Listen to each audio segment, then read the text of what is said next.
Assalamualaikum warahmatullahi wabarakatuh.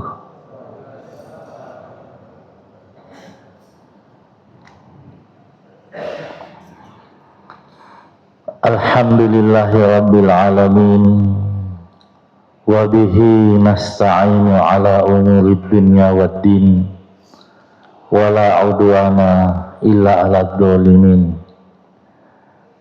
Asyhadu an la ilaha illallah wahdahu la syarikalah, wa asyhadu anna Muhammadan abduhu wa rasuluhu la nabiyya ba'dah. Allahumma salli wa sallim ala nabiyyina Muhammadin wa ala alihi wa sahbihi ajma'in.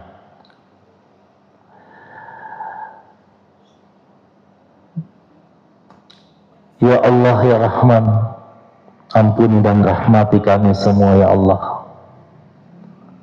Ampuni dan rahmati kedua orang tua kami, baik yang masih hidup maupun yang telah mendahului kami. Dan masukkanlah kami ke dalam surga-Mu yang paling tinggi.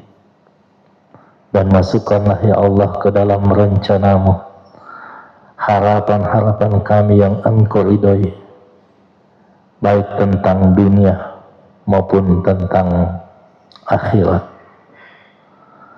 Amin ya rabbal alamin. Kaum muslimin dan muslimah yang dimuliakan Allah Subhanahu wa taala, pada kesempatan yang mulia dan berbahagia ini kami akan sampaikan satu renungan tentang bagaimana mewujudkan harapan, bagaimana mewujudkan cita-cita.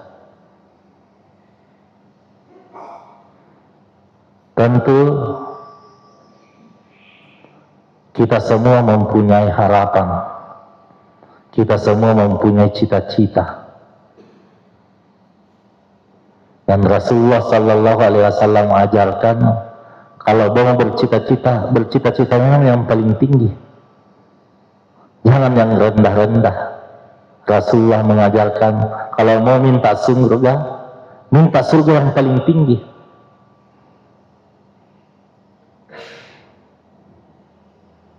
Apa yang harus kita lakukan? Amalan apa yang harus kita lakukan agar cita-cita dan harapan itu bisa diwujudkan Allah Subhanahu wa taala? Renungan ini kalau bukan 1 minggu atau 2 minggu yang lalu saya sampaikan di Masjid Al-Ikhlas. Tentu kita semua berharap agar apa yang kita inginkan itu terwujud. Bahkan walaupun misalnya ada keinginan kita terlalu tinggi, banyak orang meragukan, bagi Allah Subhanahu wa taala tidak ada yang susah. Lihatlah Nabi Sulaiman alaihissalam mengungkapkan cita-citanya dan harapannya, yang mana cita-cita Nabi Sulaiman alaihissalam melampaui semua cita-cita manusia yang ada di dunia ini, mulai dari Nabi Adam sampai manusia terakhir. Cita-cita Nabi Sulaiman itu yang tertinggi kalau tentang dunia. Dan kapan dia minta? Kapan dia minta kepada Allah Subhanahu wa taala agar cita-citanya ini diwujudkan, dikabulkan oleh Allah Subhanahu wa taala? Ketika dia sedang jatuh sakit dan terpuruk ekonominya, diabadikan di dalam Al-Quran. Bayangkan, sakit, terpuruk ekonomi, lalu minta sesuatu yang tertinggi, melampaui semua permintaan manusia. Kita tahu permintaannya Nabi Sulaiman alaihissalam, meminta kekuasaan, kerajaan, kekayaan yang tidak pernah dimiliki oleh manusia manapun, baik sebelumnya maupun sesudah Nabi Sulaiman. Itu yang dia minta. Tentu kalau kita ini pikir ini tentang dunia, tapi kita boleh meminta kepada Allah tentang dunia selama hal itu diridhoi. Karena ketika harta berada di tangan orang yang soleh, orang yang beriman, itu bisa memberi manfaat yang sangat banyak terhadap umat dan agama. Nabi Sulaiman mengungkapkan, ketika dia jatuh sakit, ekonominya terpuruk, diabadikan di dalam Al-Quran, dia libatkan Allah Subhanahu Wa Taala agar harapannya diwujudkan. Rabbi firli, ya Allah ampunilah aku. Wahabli mulkan la yambagi ahadam min ba'di, karuniakan aku kerajaan, kekuasaan, kekayaan yang tidak pernah dimiliki oleh manusia manapun, baik sesudah maupun sebelumku. Kelihatan ini permintaan yang konyol. Lagi jatuh ekonominya, sakit juga, minta seperti ini. Permintaan di luar nalar. Tapi bagi Allah Subhanahu Wa Taala, kalau Allah sudah terlibat, walaupun manusia semua meragukan, karena betapa banyaknya di dalam Al-Quran diabadikan orang yang berjuang di atas keraguan banyak orang, justru itu yang terjadi, terwujud.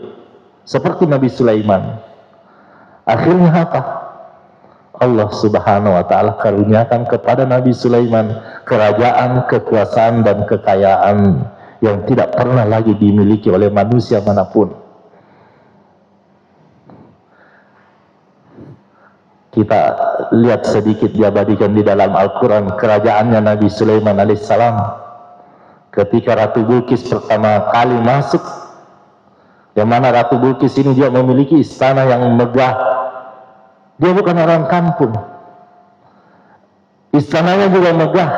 Tetapi ketika masuk di istananya Nabi Sulaiman, dia angkat roknya sampai kelihatan betis. Di dalam Al-Quran dijelaskan seperti itu, karena dikira tehelnya berair.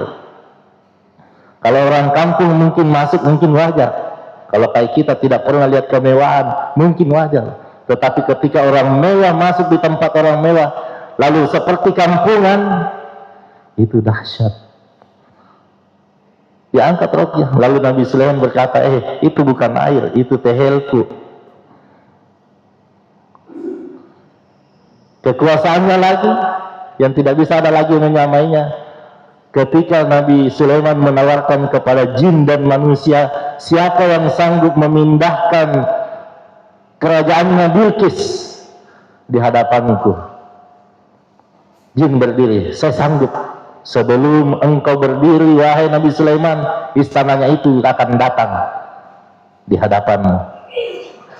Nabi Sulaiman belum puas, masih menawarkan, masih ada yang bisa lebih cepat. Manusia yang diberikan ilmu kitab dalam Al-Quran berkata, saya sanggup memindahkan istananya Ratu Bilqis sebelum matamu berkedip. Tugas itu diberikan kepada manusia. Langsung ada di hadapan Nabi Sulaiman sebelum mata yang berkedip sudah ada. Jadi zaman Nabi Sulaiman sudah ada teleporter, benda yang memang bisa langsung pindah secepat kilat. Kalau sekarang cuma suara. Dan teknologi ini juga ada di kalangan jin, tetapi teknologinya manusia saat itu lebih unggul daripada jin. Cepat juga, tapi masih lebih unggul sedikit. Dan itu berada dalam kekuasaan kerajaan Nabi Sulaiman. Ini saja yang dua contoh, tidak ada yang bisa sama. Belum yang lain-lain. Nabi Sulaiman bisa bicara dengan semut, bicara dengan burung, paham bahasa binatang. Tidak ada yang bisa sama. Kemudian ketika datang semua apa yang diminta, dia minta lagi kepada Allah. Bagaimana cara mensyukuri ini nikmat yang begitu banyak, yang tidak terbilang jumlahnya. Dan semua manusia seperti itu juga sebenarnya diberikan nikmat oleh Allah, tak terjumlah hitungannya. Makanya kalau ada orang yang mengeluh, sebenarnya dia mengeluh di atas ribuan nikmat yang dia tidak tahu padahal ada pada dirinya. Allah katakan di dalam Al-Quran, wa in ta'udu ni'matallahi la tuhsuha. Kalau kamu mau coba-coba hitung nikmat Allah yang ada pada dirimu, tidak bisa kau hitung. Mulai dari udara segar, penglihatan gratis, lidah gratis, semua gratis, apa fasilitas yang Allah berikan gratis. Bisa bicara, bisa memahami, baru yang ada di diri kita udah susah dihitung. Untuk mensyukuri ini, Nabi Sulaiman pun melibatkan Allah. Bagaimana agar dia bisa mensyukuri nikmat Allah? Karena kalau Allah kita tidak dilibatkan dalam mensyukuri nikmat, kita tidak bisa mensyukuri nikmat yang semestinya.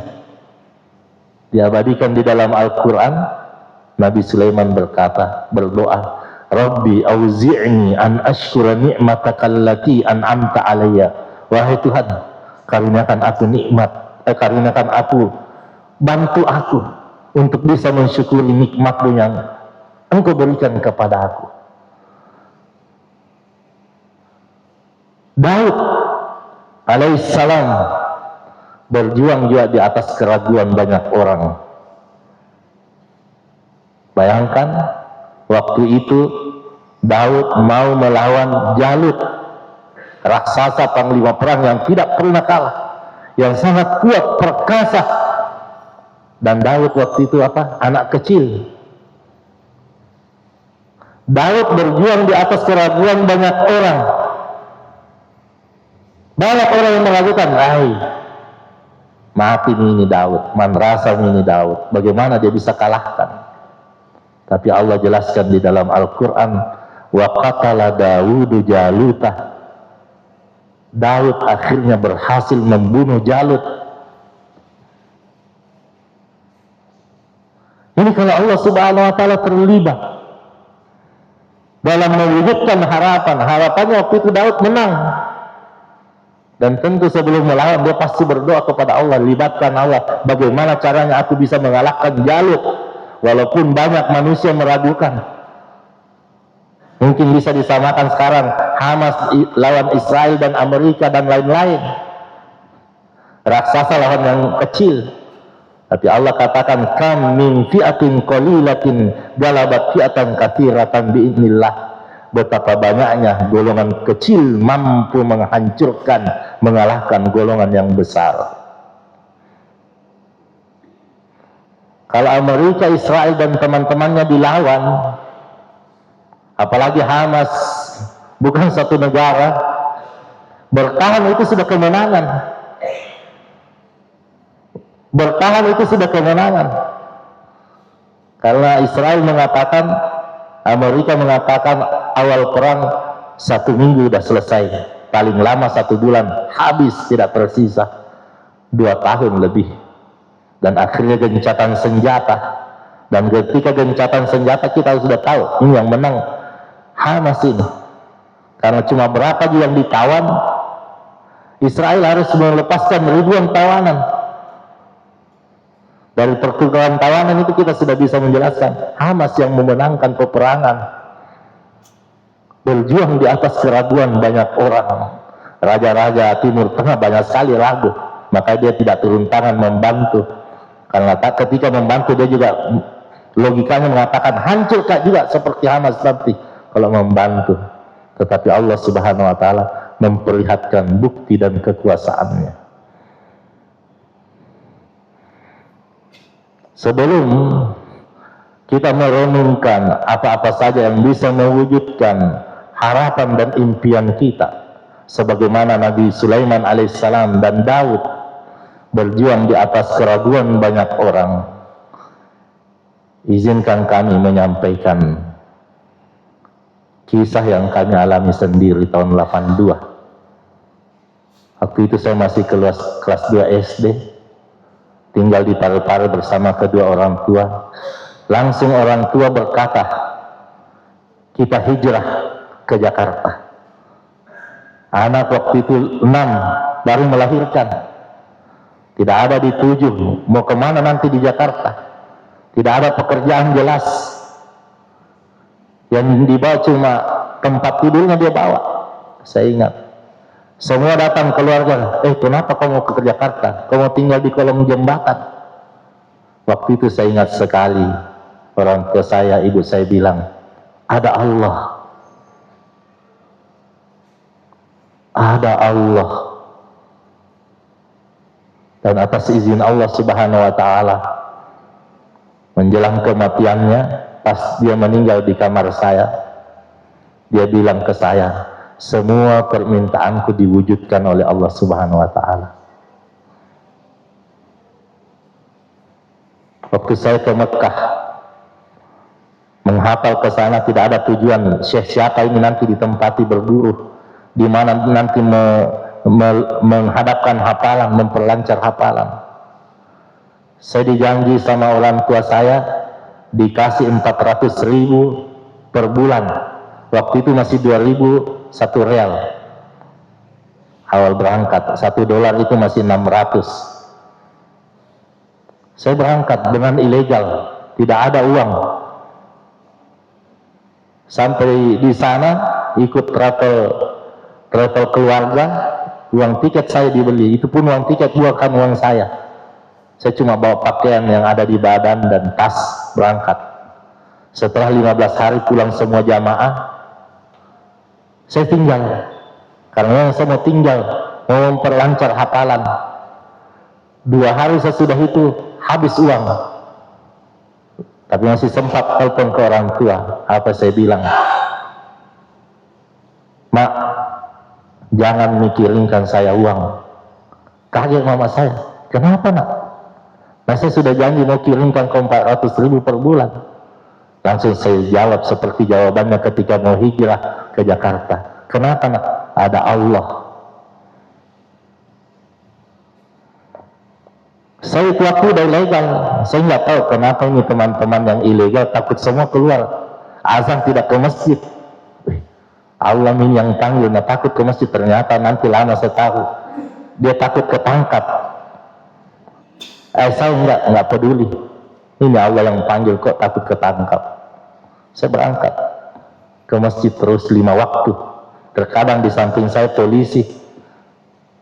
Tidak sih, kurang tidak datangkap. Sering kalau saya ke Mekah ada razia, semua orang lari, saya tidak lari.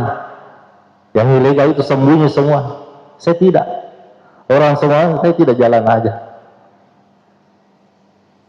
7 hari sesudah saya telepon orang tua, jangan kasih kirimkan uang. Saya ke satu masjid, di situ ada syekh umurnya 75 tahun mengulang hafalannya. Banyak orang Arab juga di situ. Pas waktu itu dia baca surah Al-Kahfi, nyangkut. Tidak ada yang betulkan, saya yang betulkan surah Al-Kahfi. Kaget dia, orang baru ini betulkan. Saya dipanggil sama syekh itu. Apa tujuanmu ke sini? Saya mau menghafal Al-Quran. Padahal saya bilang dalam hati sudah tamat, mau memperlancar. Tapi waktu itu saya belum tahu apa bahasa Arabnya memperlancar hafalan. Jadi aku bilang, uridu an ahfadzal Quran. Saya mau hafal Al-Quran. Masya Allah, alhamdulillah. Di mana tinggal? Tidak ada tempat tinggal. Saya kontrakkan kok. Baru saya dikasih uang berapa? 1 minggu 1 kali saya dikasih uang, bisakah hidup 2 minggu dengan uang itu? Jadi belum habis uang, ada lagi nak kasih. Belum habis uang, ada lagi nak kasih. Belum habis uang, ada lagi nak kasih. Sampai 1 tahun begitu. Bahkan ketika musim haji, saya diongkosi sama dia dengan 6 teman yang tidak ada juga uangnya. Diongkosi semua sama guru saya. Ya, guru saya itu waktu cuma ajarkan saja doa. Semua orang yang sakit berobat ke dia, sakit fisik ataupun non fisik. Ternyata di sana juga banyak yang kesurupan di bapak saya dan dia mengajikan, dan dia katakan semua ayat Al-Quran adalah ayat ruqyah. Wa nunazzilu minal Qur'ani ma huwa syifa. Kami turunkan Al-Quran itu adalah obat penyembuh. Jadi bukan bilang satu-satu ayat-ayat tertentu ayat ruqyah. Dan hal ini saya tanyakan kepada Ustaz Marzuki ketika beliau masih hidup. Saya tanya langsung, Dia jawab dengan jawaban yang sama. Satu, Al-Quran itu ruqyah, penyembuh. Kemudian ketika saya mau kawin balik dari Mekah, tidak ada uang, baru tamatan SMA, langsung mau kawin. Saya ingat sekali mau kawin, langsung ada keluarga tanya, aga na melo mo pandriang anak na tahu degaga jangan-janganmu. Apalagi ini kayaknya katanya anaknya ulama, saya juga belum tahu itu. Nanti sudah kawin baru tahu kalau ternyata ini istri keluarga saya juga. Saya jawab sesuai jawaban orang tua ketika dia mau hijrah. Ada Allah. Bukan orang tua, bukan kita yang kasih makan anaknya. Ada Allah. Alhamdulillah. Sekarang sudah 9 cucu. Menjelang 13. Anak 12. Yang paling luar biasa, setiap anak saya mau lahir itu, nggak ada, walaupun tidak ada uang, saya langsung masukkan ke VIP. Dan rasa-rasa lak datoni ke si beneku mengandung aku, mau sengsara, saya kasih masuk VIP dan saya serahkan sama Allah. Semua selesai, diselesaikan oleh Allah Subhanahu wa Ta'ala.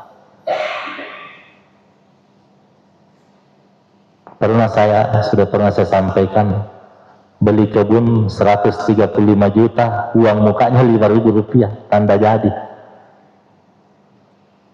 2 kali bayar, 10 hari sesudah bayar 5.000 harus serahkan 100 juta. Tidak ada uang sama sekali. Istri saya tidak tahu, tetapi setelah saya sholat istikharah, terbetik di hati beli, walaupun gue tidak ada uang. Dalam hati saya ada Allah. Saya beli. 3 hari sebelum hari H, saya belum cari uang. Nanti 3 hari baru cari uang. Pertama ke Haji Sinta almarhum, Masya Allah, Labuan atau Labueh. Di situ saya disuruh bicara karena dia setiap maghrib isya ada di sini. Karena banyak orang saya malah, akhirnya saya bicara di situ. Tidak cukup 5 menit saya bicara. Apa dia bilang Haji Sinta, Masya Allah. Besok nak nantarkan ke anak Haji Mula 50 juta. Karena waktu itu saya pinjam 50 juta. Sisa 2 hari. Di manakah lagi cari ini? Oh, Haji Makmum lagi, almarhum. Sesudah dulu saya ke tokonya, toko emas. Saya ungkapkan apa yang saya inginkan, mau pinjam 25 juta. Nah bilang, sudah asar ke sini ke Ustaz. Saya sholat asar di sini ke sana. Itu uang 25 juta sudah dibungkus kertas koran. Saya tidak hitung lagi. Sisa 25 juta. Ternyata mertua baru tahu, istri sudah deg-degan sekali, di mana Ki ambil uang ini. Langsung mertua katakan, saya bantu Ki 15 juta. 70 tambah 15 sudah 90, sisa 10 juta. Saya telepon adik di Jakarta, ada uangmu di situ? Iya ada, 7 juta ini pas saya pegang. Tapi mau ke dealer, kasih keluar motor. Kirim ke mak dulu. Jangan dulu kasih keluar motor. Saya ceritakan, langsung dikirimkan sisa 3 juta. Dan akhirnya istri saya kasih keluar senjata pamungkas, dia jual emasnya.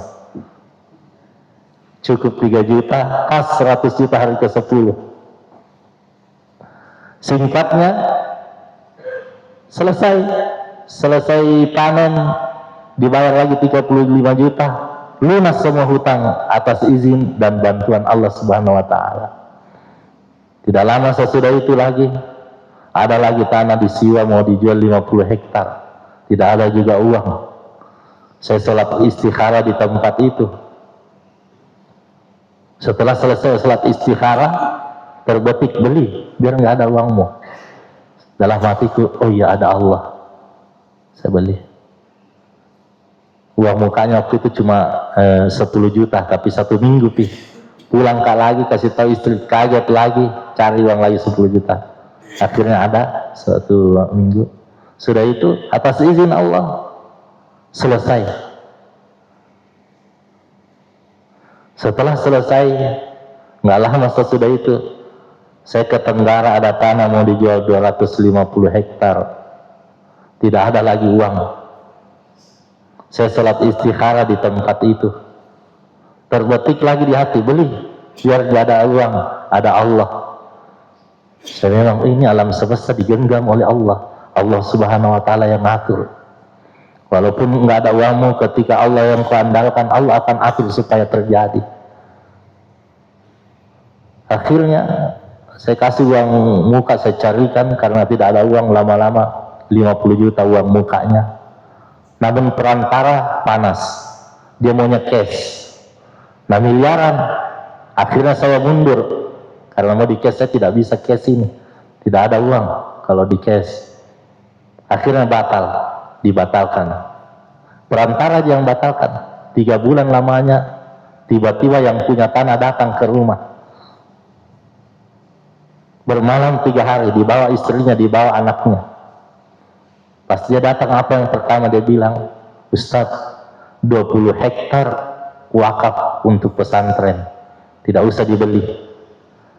Karena waktu itu saya niatkan 10 hektar pakai uang saya sendiri untuk bangun pesantren, tidak usah dibeli. Dan 250 hektar tidak usah dibayar, hasilnya kita bayarkan. Kalau Allah Subhanahu wa Ta'ala mengatur sesuatu di luar dugaan. Jadi 250 hektar itu saya kelola nih, baru uang mukanya 50 juta. Dia bilang hasilnya dibayarkan. Karena tidak ada modal, belum terkelola dengan baik. Baru kurang lebih 4 hektar sawah yang jadi. Waktu saya KKN di Jeneponto, 9 anggota bermalam di rumah kepala desa, yang mana kepala desanya itu tiap hari matapi badi terus dia Pak, nggak pernah kemana-mana, biar ke masjid badi juga di rumah, mau mungkin tidur baru pisahkan badinya. Pas saya ke masjid, masjidnya kayak mau hancur, tidak ada tehelnya, masih tanah, dindingnya masih kayu, karena pedalamannya jadi pontos separdiki, namanya Desa Tanjongan namanya. Saya kumpul teman-teman, ini masjid harus kita selesaikan sebelum KKN. Bagaimana caranya? Ya, kita bikin proposal ke bupati, ke gubernur, akhirnya dibikin proposal. Waktu itu bupatinya namanya Raja Milo, nama bupatinya kita kirim. Hasilnya apa? Tidak ada, biar 1 sen tidak ada. Ke gubernur lagi, tidak ada lagi, biar 1 sen. Mungkin dia pikir kalau KKN itu kerjanya cuma ya kasih nama jalanan, namanya apa, begini-begini. Kerja-kerja kecil, ini kerja besar dia bilang. Kumpul tidak bisa ini kalau begini Ustaz. Bos-bosnya nih Sulawesi Selatan ini nggak bisa kasih apa. Akhirnya saya SMS seorang perempuan di Jakarta. Ada mau masjid dibangun di sini, di tempat KKN saya. Baru saya kasih hadis, man bana masjidan fil ard banallahu baitan fil jannah. Siapapun yang membangun masjid di bumi, Allah akan bangunkan istana di surga. Apa balasannya perempuan itu? Dia bilang, berapa dana yang dibutuhkan sampai selesai? Langsung saya hitung cepat, karena bahan masih murah, 90 juta. Saya 90 juta insya Allah selesai ini. Nggak pakai 1 jam, akhirnya di rekening saya ada 90 juta. Saya panggil kepala desanya, semua preman-preman, karena memang tempat mabok-mabok di situ, bekerja semua siang malam, dan atas izin Allah Subhanahu Wa Taala sebelum selesai KKN masjid itu jadi sempurna.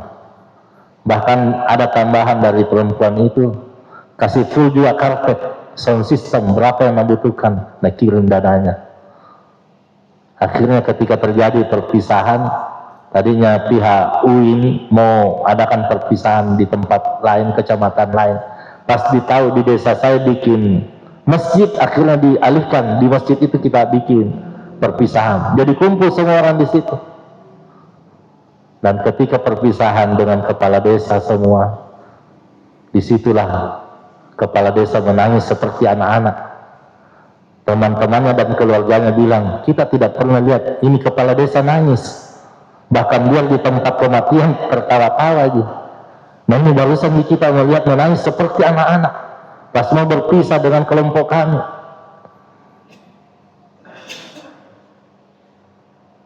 Pas saya akikah, anak laki-laki pertama saya di akikah, 2 mobil dari Jeneponto, padahal nggak diundang.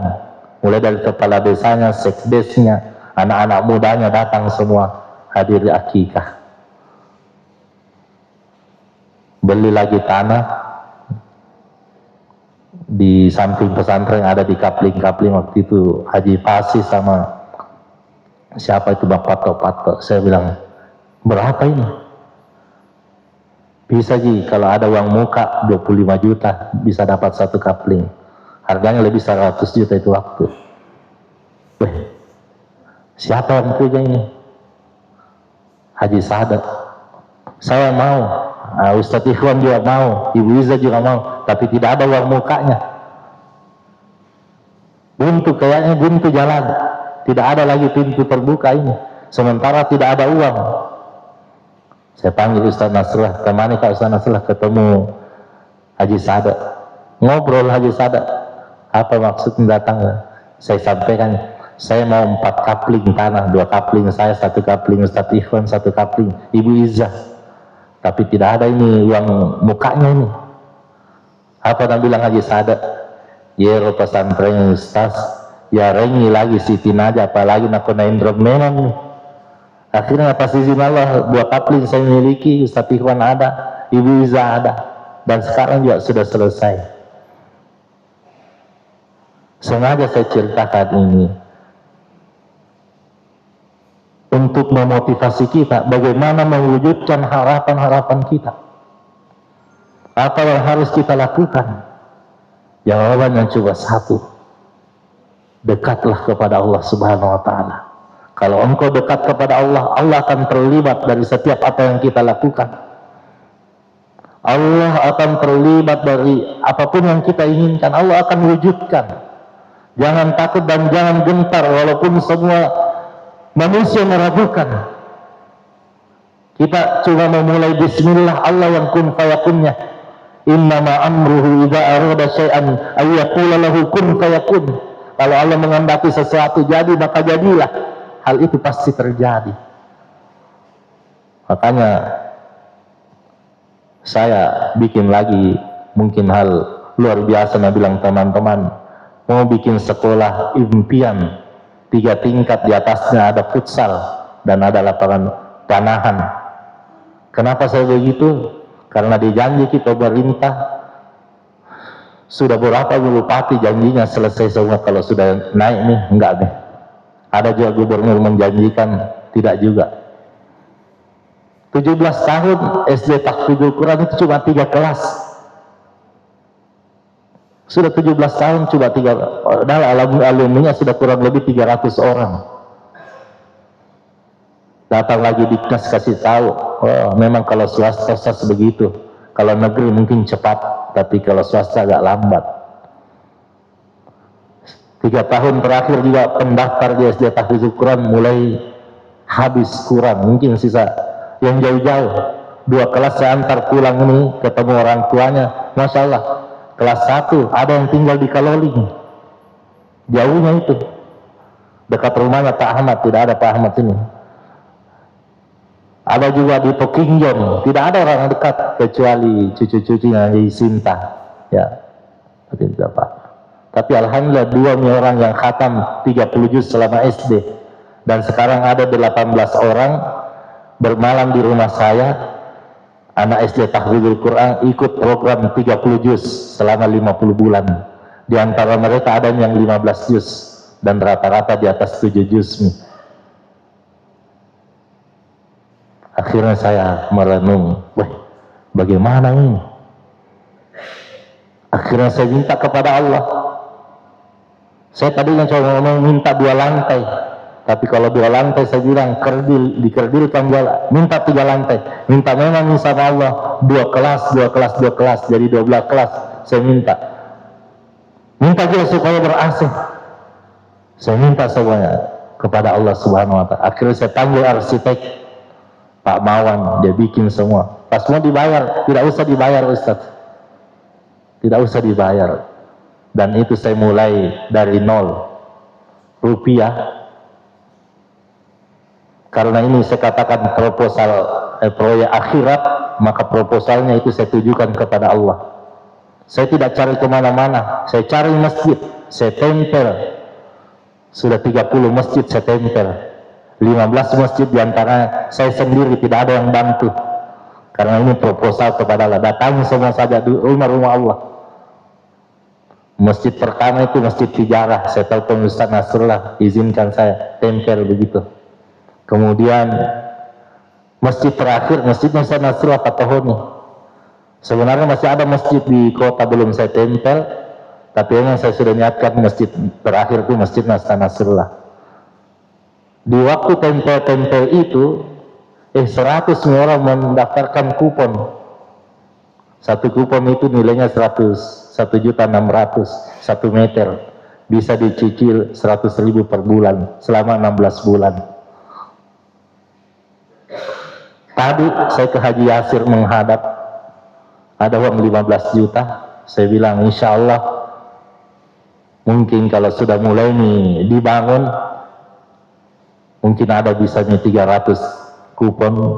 Kalau bisa tak ambil barang tak di apa yang dibutuhkan di kita mau ambil. Dia bilang Haji Yasir, silakan insya Allah, nggak apa-apa.